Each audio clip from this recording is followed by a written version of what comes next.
is all about security and Guardrails. So what's the biggest security challenge for Agent Wallet? And what's the biggest security challenge for the MetaMask Agent Wallet? Let's ask Sam. So what are the biggest, let's say, security concern, and what are the Guardrails that MetaMask Agent Wallet actually enable? Of course, yeah.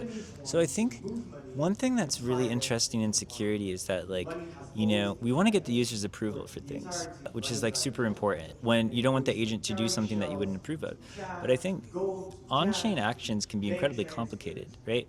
And a user isn't always super empowered to be able to look at a transaction, to look at an address, to look at some bytecode and be able to definitively say this is safe for me, I know this isn't going to hurt me. So I think that it's really important to balance automated blocking of things that we are confident are potentially malicious and not put too much burden on the user to catch things themselves, and then secondly, when we are asking a user to evaluate a transaction, making whatever that address is or that bytecode is as human readable as possible during the approval step.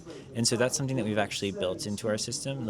I've reviewed policy engines on some other agentic wallets, and sometimes users just have to have a JSON object that has a bunch of addresses in it or something like that. And it's especially if you're not a developer, that isn't very intuitive. And if you don't understand what it is that you're enabling, then there's no way to know that you're safe.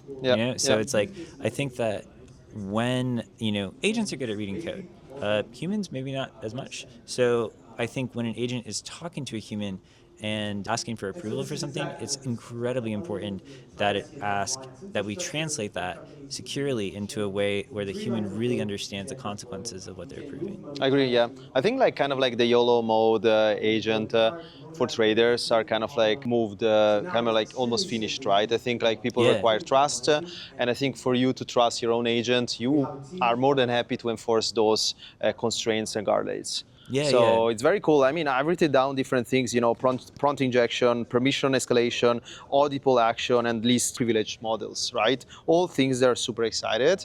And yeah, I think we definitely need this more. Anything that you want to add on Guardrails, on securities? Yeah, I feel that the prompt injection really is the one that everybody is scared of. It's especially if you're sending your agent out into the world to look for opportunities, somebody on Twitter or Telegram or wherever it chooses to look for information is going to tell them something malicious that they need to do, just like a human.